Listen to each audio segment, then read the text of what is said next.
I have some news. So my boyfriend, my fiance, Dan, and I applied for a K1 fiance visa way back in February of 2020. We've been waiting a super long time and we finally have some news. He finally has a visa interview scheduled for the end of June. And so I thought that now would be a really good time to come on and one, explain the process and like how it works, because I know from my Twitch chat that most people have literally no idea how the visa process works. So many people think you can just like up and move to the US. Like they don't realize that it takes so much time and effort and money and stress to do it. And two, kind of update you all on YouTube, because I talk about this all the time on Twitch, like pretty much every day. So if you watch my streams, you know all about the visa probably. But I've mentioned it briefly on YouTube, like back in the day when we first applied and stuff like that. But because it takes so long, like I don't really have that much news. So I was waiting until I actually had news to share to talk about it, because otherwise there's so many questions and like, what am I gonna do? Just come on and be like, hello everyone, it's day 150 of no change in the case status. Like, that's not fun. So I just kind of didn't talk about it much on YouTube. So let me walk you back through the timeline. Dan and I have been together for like 3 years. We met originally on Twitch, kinda. We have a lot of mutual streamer friends, and he used to mod for one of my friends. We kind of got to talking, and then we started talking every day, and now we've been together for 3 years. You get it. I used to go visit him like every couple of months. You probably heard me being like, hi everybody, I'm going to England to visit my friends. I was visiting Dan. I just didn't talk about him much online until we've been together for like a year, because I just didn't really want to like throw him into the spotlight as well. So I kind of kept it on the back burner on YouTube for a long time until I was finally like, hey everybody, I've been dating this person for a year. It's weird. I don't know how to navigate public relationships. It was a very new thing for me. So anyway, it's been 3 years now. He came here and visited me for like 3 months at a time, like twice, which was very lucky because we got to actually kind of have a test run of him living here, even though he was just like visiting for 2 months. And then we finally applied for the visa in February of 2020, and then the pandemic happened and I haven't seen him in a very long time. So I think people hear fiance visa and they're like, oh my god, engagement, photos, wedding, love, show me. I don't really have the like Instagram parts of this that you might be looking for. Not that like a proposal is an Instagram thing, but I don't have like a ring or like engagement photos for you because I haven't seen Dan in a very long time. Obviously we had plans to see each other lots of times in 2020, but there was some things going on that prevented that. Pandemic, you know, travel ban, it's not really yeah. So I haven't seen Dan in a while. Eventually I'll get my engagement photos. Mark my words. It just is out of my control right now. I mean, I wear this ring on my middle finger. I could is that what you wanted? There you go. But there's your little timeline of our relationship. So we applied back in February, right? And the way the K1 visa works is a little bit different than the way the show 90 Day Fiancé portrays it. On that show, they kind of make it seem like it's some sort of trial visa, like, oh, you're dating this foreign person and you want to see if you want to marry them, have them come here for 90 days and test it out. That's not the intention. The K1 visa is a visa with immigrant intent. Like your intention is to move here, get married, and then adjust status and live here permanently, right? When you apply, you have to submit a lot of paperwork with that first petition. So think like my birth certificate, my passport, all kinds of information about like where I live and my social security number and like all my US citizen information. Also, proof that we have met at least once in the last 2 years. That's one of the biggest requirements for the K1 visa is you have to have met in person at least once in the last 2 years. So we submitted like passport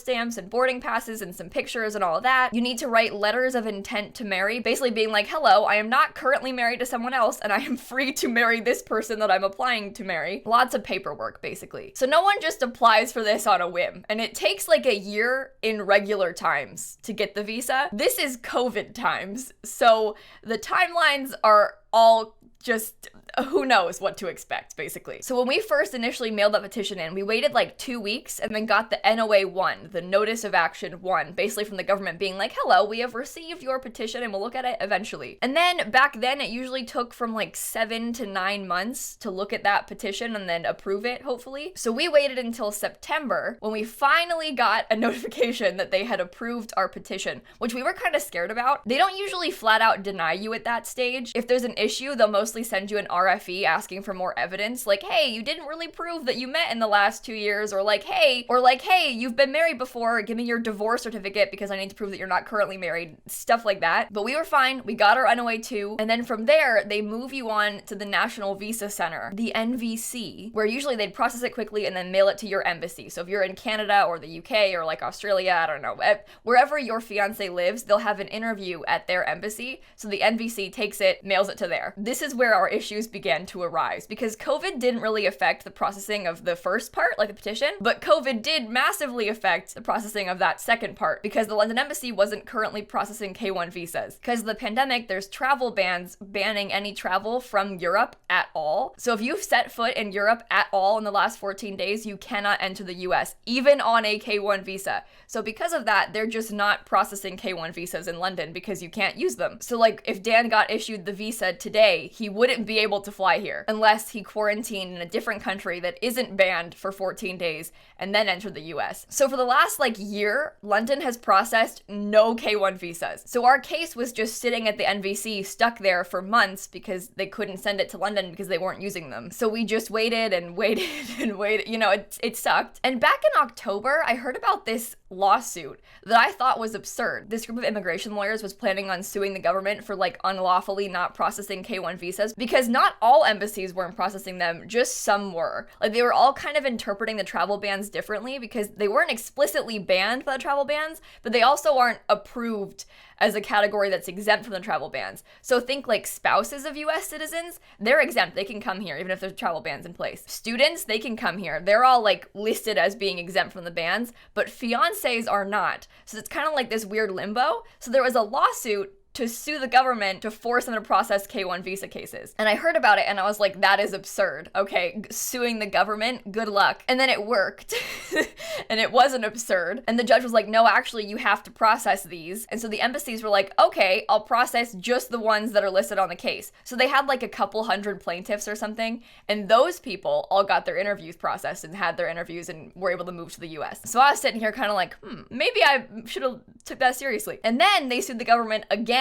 And this time they were like, hey, can we add more plaintiffs? And the judge was like, yeah, sure, buddy, add more plaintiffs. And so again, the embassies were like, okay, I will only process the people that are listed on the case. And I was kind of kicking myself for not joining either of those, because I was like, no, well, I could have gotten processed if I had done that. What is wrong with me? But it was $2,000. So I was kind of like, no, that's a bad idea. Well, come January, February, and I was like, we've been waiting for over a year and there is absolutely no change in the case. Now keep in mind, that's not that unusual processing times. That's pretty normal. In normal circumstances, you probably wait a year, but it's a pandemic. They hadn't processed anybody in a year. And keep in mind, there's 6 months worth of people that are ahead of us. And so once they finally do start processing K1 visas, they're gonna have to get through that massive backlog and then get to us. So it could be a year or two more until we even get any sort of change in the case. And so I heard they were doing a third round of this Milligan versus Pompeo lawsuit, and I was like, maybe I'll look into this one. And so we decided to join it. It was kind of weird. It kind of felt like I was being scammed. Obviously, I had known that it had worked twice, and they're like, this is our third and final round, so if you want to join now. And I was kind of like, I think I should. So I was looking into it, and basically you just paid the lawyers and then sent them your case, here's my case number and my name and whatever. And then they were like, okay, cool, we'll add you. And then 2 months later, they were like, okay, it worked.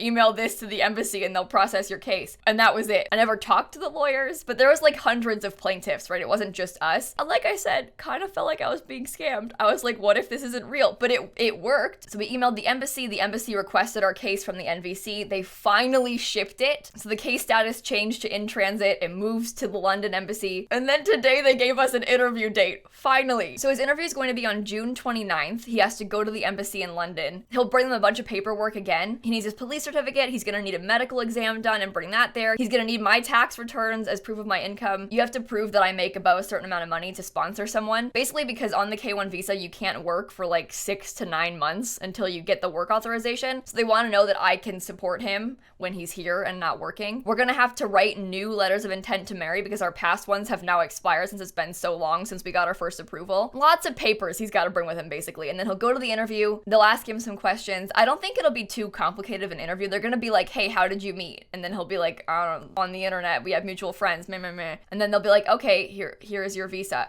hopefully. But that's what I've heard happens for the most part. They'll ask, like, how did you meet? Have you met her parents? Like, stuff like that. Really very basic questions. They just want to see him in person and get, like, biometrics and stuff, and then he'll be on his way. They'll take his passport, they'll put the visa in it, he'll get it back in, like, 2 weeks, probably, and then he can move here. Although before that, he has to go to a medical exam. We haven't scheduled that yet. But at the medical exam, they're gonna want to see, like, his vaccination records, they're gonna do a chest x-ray, like, a bunch of stuff like that. There's a few, like, impermissible diseases that you can't have if you're gonna move to the US. The direct wording on this website says, a communicable disease of public health significance. I know they, like, test for gonorrhea and stuff like that, so we should be fine. If you actively have tuberculosis, syphilis, those, they check for, and then again go to the interview, and then he can move to the US. So when I think about timelines, his interview's on June 29th, 1 or 2 weeks to get the passport back, and then he can come here. As soon as he has the visa in hand, he can move here. The visa is valid for 6 months after the medical exam. So we have a few months for him to come here. The only issue is that the travel bans are currently still in place. I really, really, really hope they're not by the time he gets the visa, because otherwise he's gonna have to quarantine in a non-banned country for 14 days. So like I said, not all countries are banned from travel to the US. Just some, like Europe, China, and Brazil are banned. So if he goes somewhere else, like say if he goes to Turkey or Mexico, those countries aren't banned. They can fly to the US. If he waits out 14, 15 days there, so he will no longer have set foot in Europe in the last 14 days, then he could enter the US. We kind of would have no choice but to do that, because otherwise the visa would expire. So I'm really hoping they like ease the restrictions by then. It seems like the vaccines are getting more common here in the US. So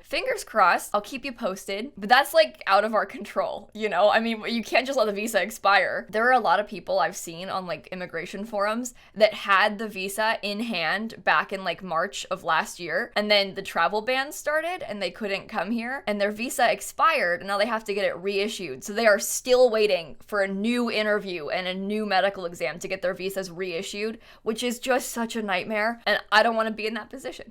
That would be terrible. A lot of people ask me a lot of questions. Number one, why am I not moving to the UK and why is he coming here? There's a lot of reasons. It's not like a very simple decision. Obviously, we took a long time to decide this. We didn't just like up and choose to move to the US. Number one, money is a big issue. You have to make a certain amount to sponsor someone to move countries like this. The UK has a very similar process, but their minimum amount of money is higher. In the US, it's like $22,000 you have to make. In the UK, it's more like 19,000 pounds, which is like $26,000. And Dan didn't make that at the time, so he physically could not sponsor me for a fiance visa in the UK. Also, I've got like a house and a car and all this furniture and a cat, and Dan lives at his parents' house. So just the process of moving would be significantly more complicated for me, like selling all this stuff and trying to move my cat versus him coming from his parents' house to here is significantly easier. But yeah, there's not just one answer to that question. I mean, there's a lot of factors at play. I think I would prefer to live in the UK personally, but right now it's just not feasible. People ask a lot also how much money the visa costs total, and it adds up fast. Initially, the first cost is that petition you mail to the government when you first send it out. That costs $535. You mail a check in there with it and you send it off. Then the interview has like a $265 visa filing fee. When you actually move to the US and adjust status, so you come here, you get married, then you file more paperwork to adjust status in those 90 days. That costs $1,140